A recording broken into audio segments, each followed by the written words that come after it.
I'm just going to read a fairly short one called The Future, which tentatively is the first poem in the book. Stars call from a distance we measure in light, the thought of whom enlarges the brain as the soul inside it dwindles to a particle. So now, when we search a sky, we search our origins that look a little sad in light of the violence and total lack of remorse. Then that first freak moment of coalescence. From a sea of particles, the God who holds the whole landscape together. You, me, we raise a line of sight without discernible beginning or end. Just an eye in the middle, an island of light, with the ache of the empty chair we talk to without end. We know the gods one day will leave. Constellations will fall into disrepair, but others will arrive. Our lives will not be perfect. Then one day, a president dies. One night in a parking lot, we will talk among strangers, bound by thread you otherwise see between the stars, unaware the gods are there.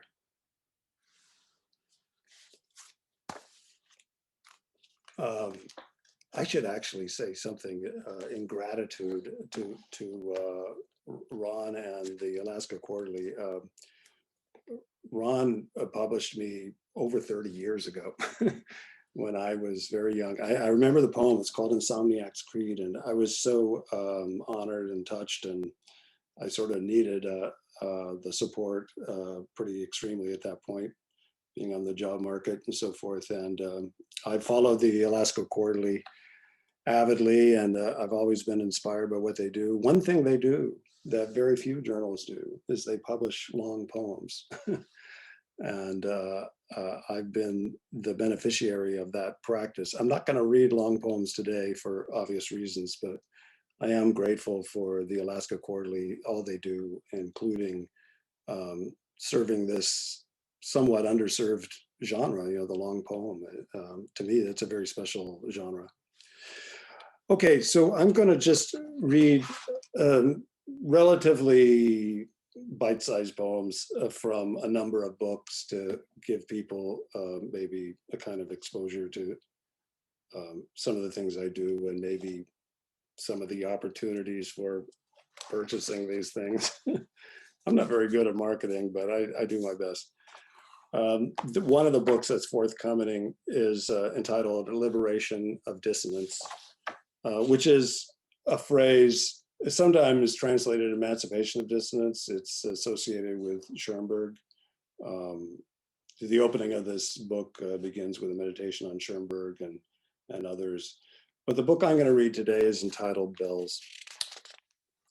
Wind with barely a world in its path makes no sound.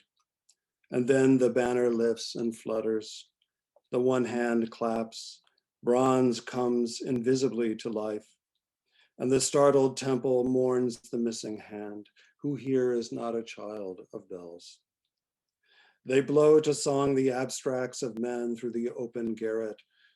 Who is it now, I wonder, and the bells turn back to stone.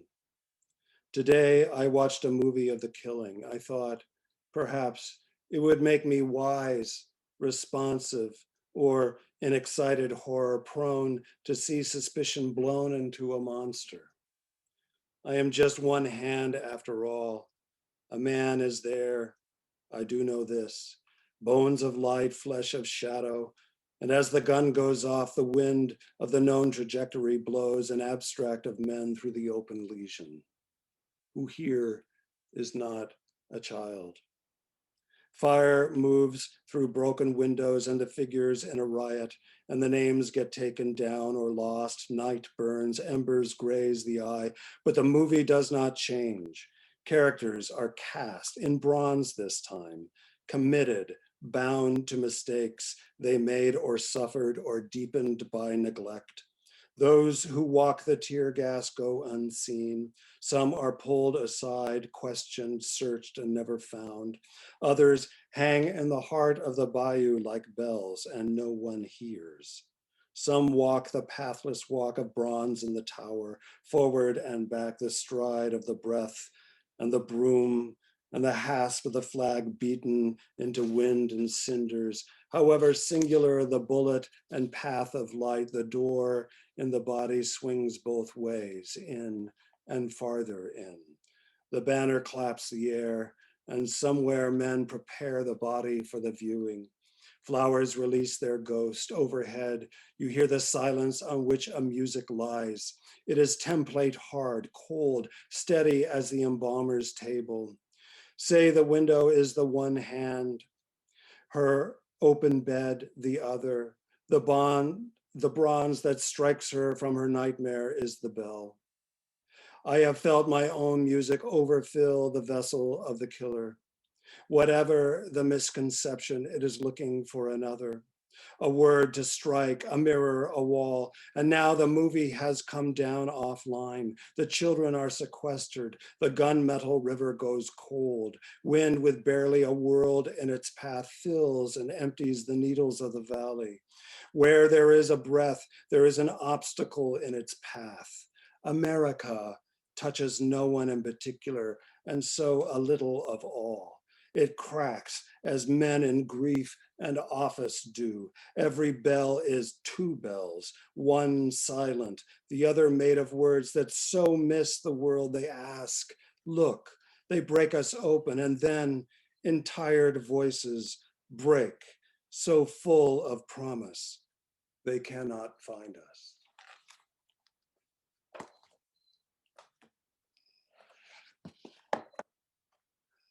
One of my books forthcoming is entitled Invention of the Wilderness. This is a poem for a friend entitled Paradise. When a tree falls and no one is there, it falls into the earth below. I hear it. I hear it again.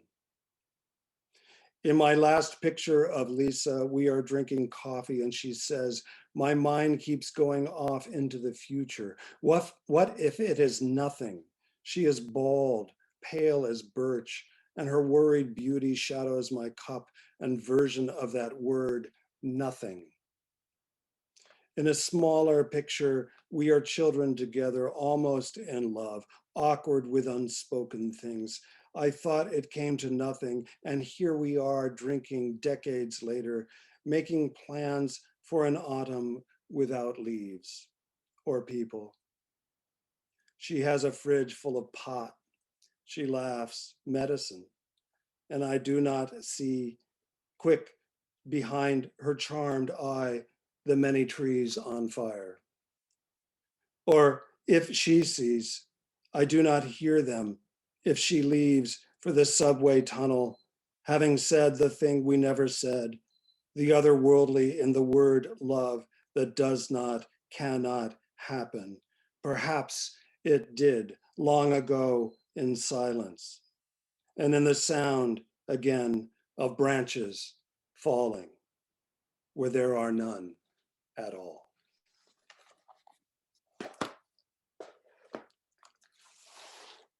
Okay. And one of my books is entitled Choreomania. I'm going to read the title poem from that book. Choreomania, if you don't know, is basically dance fever.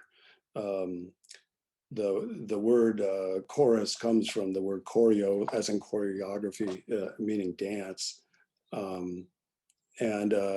During the plague, evidently, there were outbreaks of choreomania, and people broke into collective dancing, some so furious with it, they actually collapsed, died. An entire bridge collapsed at one point.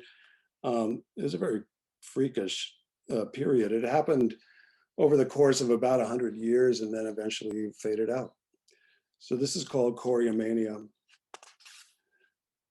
Those were days a plague of flies swept the village, and the quarantine slipped into obscurity or worse.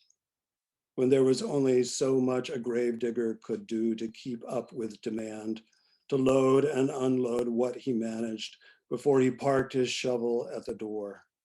Only so much we could take before it came, the news of yet another epidemic, a contagion of mania, of joy, of the appropriated look of joy, mobs of dancers who, without warning, broke out in furious rituals that went on for days, that swept up ever more indigents and kids, more lookers on, and ended in collapse, death even, by exhaustion mostly, or by drowning, as when the bridge gave way over the river Moose, and those who danced above the water went down en masse.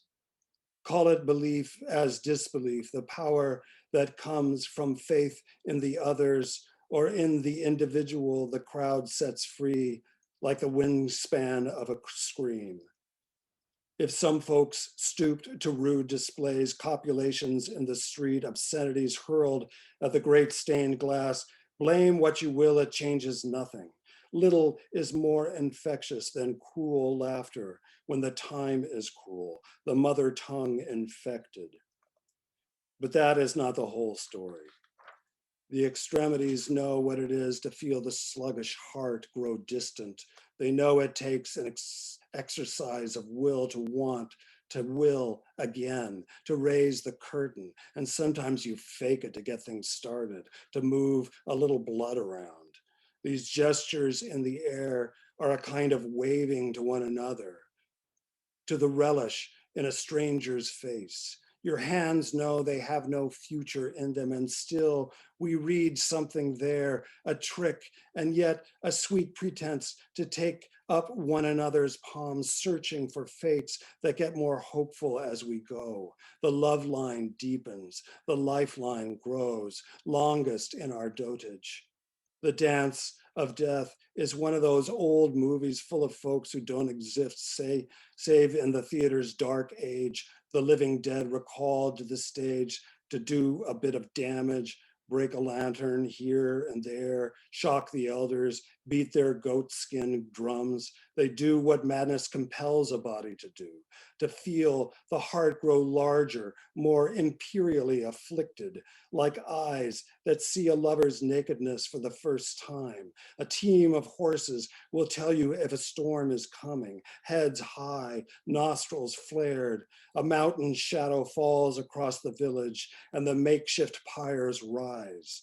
From nameless corners of the woods, the stench sweeps one soul of blasphemy, another of contrition, or darkens to a cloud that blows the children home. You know the feeling.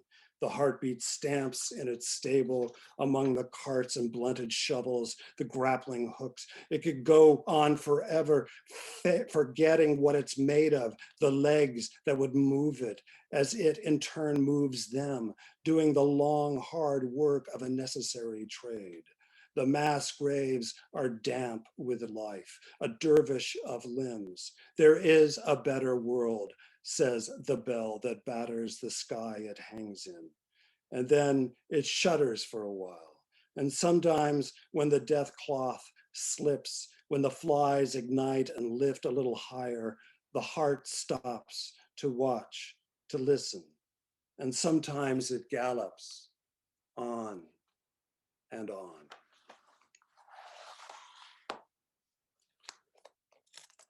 Okay, so I have some recent books, one of which is this one called Scar, and it consists of 3 long sonnet sequences.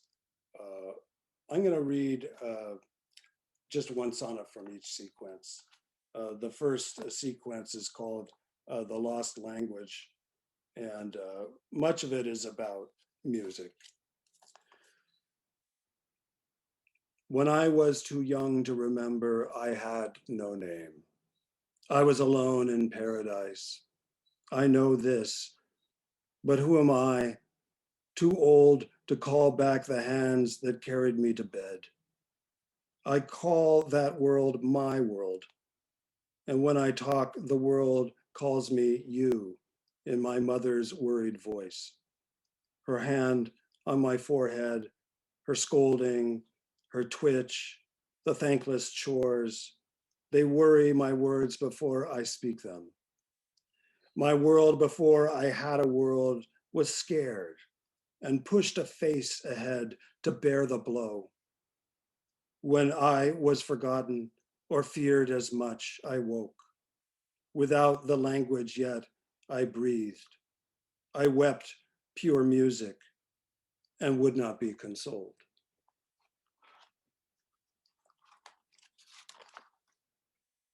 And this is from the sequence called Scar.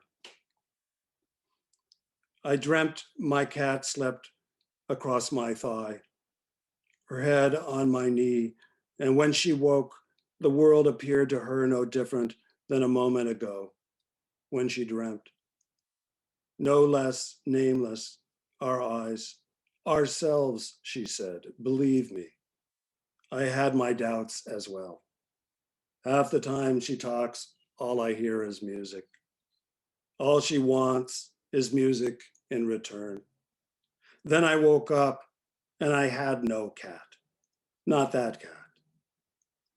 It had been years now, and the world appeared as it was a moment ago, but silence was thicker, loss a presence, a feeling of too much, a radiant surge taking back the shore. And the last sequence is based on Dante. I was interested in looking at the internet as a kind of underworld, only instead of being rigidly concentric, it is without center.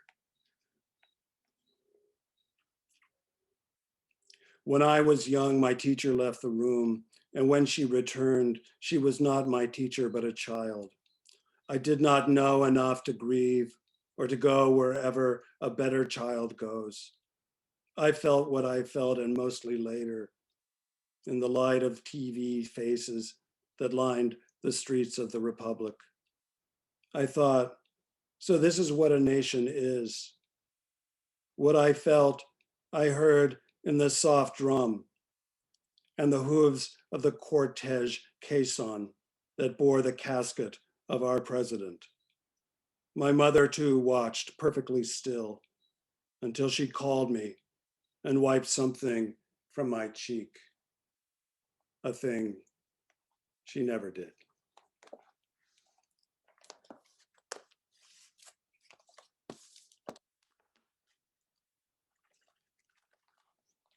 One of the books that came out last year is this one called The Calling, which is very different.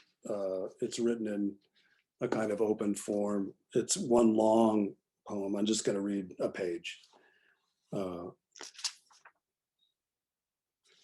gun that takes the elephant down, the roar of the great beneficent beast, and the dust that rises, the slave who saws through the cream of the ivory, the 5 men bought to carry, the 1 in 5 who dies of exhaustion, the roar of the great beneficent wind and the spume it raises, the long sea journey, the 1 in 5 ships chained to the dead who go down with it, the look of the drowned in the living, the open eye of the departed, the song of the wreck on the ocean floor.